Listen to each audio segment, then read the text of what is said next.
국민의힘이 2차 경선 진출자 4명의 명단을 발표하고 내일부터 일정에 들어갑니다. 진짜 경쟁은 지금부터라고 볼 수 있겠죠. 오늘부터 나흘에 걸쳐 4강에 진출한 경선 후보들의 생각을 듣는 순서 마련했습니다. 오늘은 먼저 한동훈 후보 나오셨습니다. 어서 오십시오. 안녕하세요. 네, 지난 3월에 오시고 이제 50일 만에 또 오셨는데요. 먼저 1차 경선 컷오프 통과하신 거 축하드립니다. 그런데 고맙습니다. 1차 경선에서 국민의힘 후보들이 수권 능력을 좀 제대로 못 보여줬다. 이런 평가가 좀 있긴 합니다. 경선 주자의 한 명으로서 이걸 어떻게 생각하십니까? 특히 이제 요 며칠간에 있어서 토론을 보고 그런 말씀을 많이 하시는 분들이 계시는 것 같은데요. 저도 아쉽게 생각합니다. 토론에 있었던 좀 질낮은 질문들도 있었고, 그리고 토론의 포맷 자체가 예능을 좀 따라한 면이 있었는데, 우리 당이 지금 그럴 때는 아닌데 하는 생각들을 좀 했었습니다. 정책 위주로 정책의 내용과 실행력을 겨루는 토론이 되고 그 결과 경선의 결과가 나왔으면 좋겠습니다. 네. 자, 근데 1차 예비 경선 이제 말씀하신 것처럼 홍준표 후보의 이 네거티브 공방도 좀 있긴 있었습니다만 농담처럼 하시긴 했습니다만 그게 좀 자극적인 게 됐던 것 같고. 근데 홍 후보의 도발에 또 우리 한 후보도 약간 감정적으로 대응했다 이런 지적도 좀 있었어요. 제가 대응은 안 했는데요. 그냥 유치하다는 그런가요? 말씀 정도 드렸고요. 유치하잖아요. 그런 일은 일반적인 대화에서도 있기 어려운 문제고요. 다만 네. 이런 생각은 했습니다. 대한민국의 국민들이 보수 정치에 바라는 거는 품격일 텐데 품격이 정치 오래 한다고 길러지는 게 아니구나 하고 생각했습니다. 저는 더 노력하겠습니다. 알겠습니다. 자, 근데 오늘 4강 결과를 보면 아까도 리포트에서 말씀드렸습니다만 탄핵에 대해서 찬성하시는 분, 반대하시는 분 각각 2분이 올라오셨습니다. 근데 이 전망을 어떻게 할지 이게 이제 뭐 한 후보에게 유리할지 불리할지 그런 것보다 이 2대2 구도라는 건 어떤 식으로 해석을 하십니까? 결국은 이번 선거는 계엄으로 비롯된 선거입니다. 계엄에 대해서 떳떳한 입장과 당당하게 돌파할 수 있는 후보만이 사실 국민들께 표를 구할 수 있을 겁니다. 왜냐하면 탄핵을 찬성하는 여론이 60%, 70%, 80%가 나오는 상황에서는 결국 그 질문에 제대로 답할 수 있어야 합니다. 우리 국민의힘에 지지하시는 분들이 그런 현실적인 선택을 이제 해야 된다. 이기는 선택을 해야 된다라는 쪽으로 생각들이 많이 옮겨가고 계시다라고 생각합니다. 그런 결과가 오늘 나온 거고요. 그리고 제가 일선 현장에 가봐도 확연하게 이기는 선택을 하겠다라는 기운을 많이 느낍니다. 네. 그런데 다른 후보들은 이제 한 후보를 통해 이제 배신자다. 그런 프레임을 많이 좀 작동을 시키잖아요. 근데 이게 2차 경선에는 당원이 50%란 말이죠. 여론조사도 50%고. 그러면 아무래도 당심이 좀 작동할 가능성이 있다. 이 배신자 프레임에 대해서는 어떤 식으로 극복을 하실 생각이십니까? 저는 다른 정치인들에게 이렇게 말씀드립니다.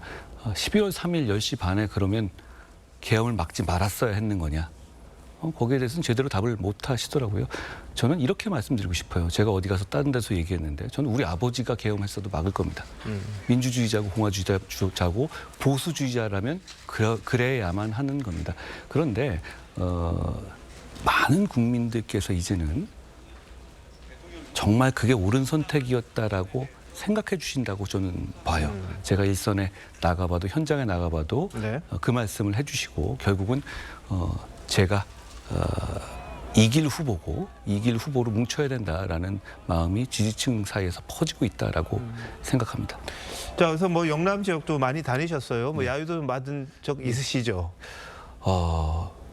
요즘 최근에 제가 며칠 다닌 네. 쪽에는 거의 없습니다. 그런가요? 자, 그래서 분위기는 어떠셨습니까? 직접 느끼신 거는? 좀 놀랄만한 변화를 많이 느꼈는데요. 네. 제가 대구, 경주, 그리고 포항, 그리고 포항의 뭐 죽도시장 같은 경우는 전혀 예고 없이 갔었어요.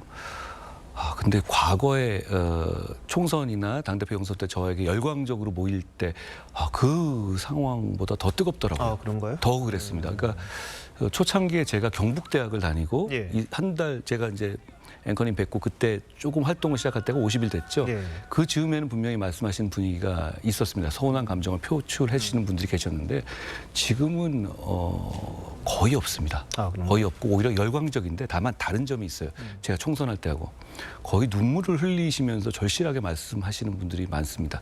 다른 얘기가 아니라 꼭 이기라고 그런 주문을 하고 명령을 하시는 분들이 정말 많고 그래서 제가 어깨가 무겁고 더 각오를 다지고 왔습니다.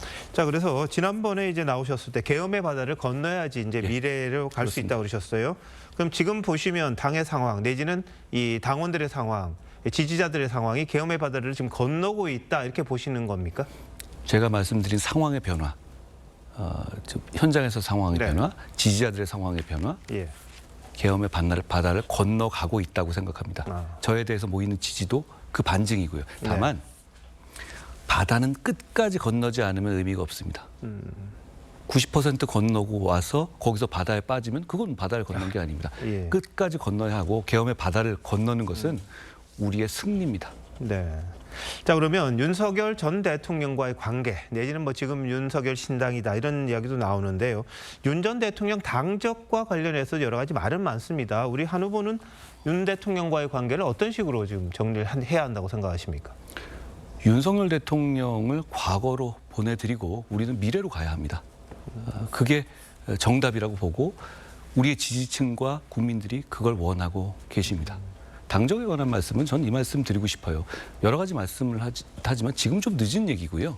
큰 의미는 없다고 봅니다. 왜냐하면 지금은 대통령 신분도 아니시고 당원의 신분이시잖아요. 거기에 지금 저희가 당적을 박탈하니 많이 에너지를 써야 되는 그 상황이 아니라고 생각해요. 저는 12월 12일 날 대통령 신분으로 계실 때 윤리 제소를 당대표로서 지시했었고 그때는 대통령 신분으로 계셨기 때문에 당과의 절연이 꼭 필요하다고 봤어요. 예. 그렇지만 지금은 그때 가만히 계셨던 분들이 지금 와서 탈당해야 된다 이렇게 말씀하시는 것에 대해서 저는 지금 와서 이런 생각이 드네요. 알겠습니다. 자, 지금 11시간 만에 30억 가까운 후원금 모으셨습니다. 그리고 또 영상 하시면서 소감 말씀하시면 좀 울컥하기도 하셨고요. 또 요즘 라이브 방송을 하시면서 좀 과자도 먹고 이렇게 자연스러운 모습도 많이 보여주시는데 어떤 느낌이세요? 그때 후원금 모였을 때와 지금의 그 영상 내놓는 거에 대해서. 뭐 라이브 방송하는 거는 사실 제가 일정이 있었는데 날씨 때문에 취소하면서 지지자들이 많이 모여 계셨는데 이제 미안해서 한 거였는데요. 과자 먹으셨죠? 네, 근데 사실 뭐 저는 이런 사람이라고보다는 저런 사람에 가깝거든요. 평소에. 예. 근데 이런 모습을 좀 좋아해 주셔서 이걸 왜 좋아해 주시지? 좀 의아하긴 하고 네. 그래서 재밌게 하고 있습니다. 그리고 저 방송을 하면서 제가 전에 한번 일전에 말씀드린 적이 있는 것 같은데요. 저는 제가 정치인으로서의 만약 장점이 있다면 정치인 한동훈으로서의 생각과 말과 인간 한동훈으로서의 생각과 말이 다르지 않습니다. 그러니까 그렇게 부담스럽지는 않고요. 예. 재밌게 방송하고 있습니다. 아까 30억 말씀하셨는데 엄청나게 큰 돈이잖아요. 그렇죠. 저는 그 돈을 다 모을 수 있을 거라고 생각하지는 않았어요. 예전처럼 제가 압도적인 뭐 60% 이렇게 갖고 있는 것도 아니고 단일 후보도 아니잖아요. 이재명 대표처럼. 네네. 그러면 30억이라는 돈을 그렇게 과거에 그렇게 모은 후보는 거의 없습니다. 보수정당. 저 말고 다른 분들 못 모으고 계실 거예요. 보수정당 쪽에서는. 그런데 이거 모으고 11시간 만에 모이는 거 보고 뭐 이재명 대표보다도 훨씬 빨리 모이는 거잖아요. 저는 무섭더라고요. 이게 제가 진짜 한시도 한눈 팔고 한시도 나태해질 수 없구나 하는 생각 그리고 정말로 제가 많은 분들이 제가 나서서 저를 통해서 이기고 싶어 하시는구나 하는 생각을 했습니다. 열심히 하려고 합니다. 예. 자, 이게 마지막 변수로서 이제 한덕수 대통령 권한대행의 출마 여부 그리고 단일화 관련입니다. 어떻게 보십니까? 여러 차례 말씀드렸는데요. 저는 지금은 우리 보수의 중심인 국민의힘에서 대통령 후보 경선을 치열하게 하고 있는 과정입니다. 그런데 지금 저는 경선을 이기기 위해서 나온 게 아닙니다. 본선에서 이재명을 이기기 위해서 나왔습니다. 그런데 우리 보수 입장에서는 지금 이 경선을 치열하게 할 수 있다는 것 자체가 큰 축복입니다. 이재명 대표는 거의 뭐 대관식을 하고 있잖아요. 네. 그러면 관심을 집중할 수 있는 상황인데 여기 전 집중해야 된다고 봐요. 그래서 여기 들어올 수 있는 분들이 나중에 뭐 하자 이렇게 한다면 이 경선 자체를 상당히 희화하게 만들 거고 이 강점을 없앨 겁니다. 네. 저는 우리 모두가 이기는 데 집중해야 된다고 생각해요. 알겠습니다. 자, 그럼 마지막 한 줄로 왜 한동훈이냐 짧게 한번 정리해 주시면요. 저는 시대를 교체할 수 있는 후보입니다. 지금 시대 교체라는 것은 안타깝지만 계엄을 한 윤석열 대통령과 탄핵 31번 한 이재명 후보 모두를 교체해야 가능합니다. 저는 그 두 교체를 할 수 있는 사람이고 그걸 행동으로 보여준 후보입니다. 제가 이깁니다. 알겠습니다. 자, 여기까지 듣겠습니다. 고맙습니다. 고맙습니다.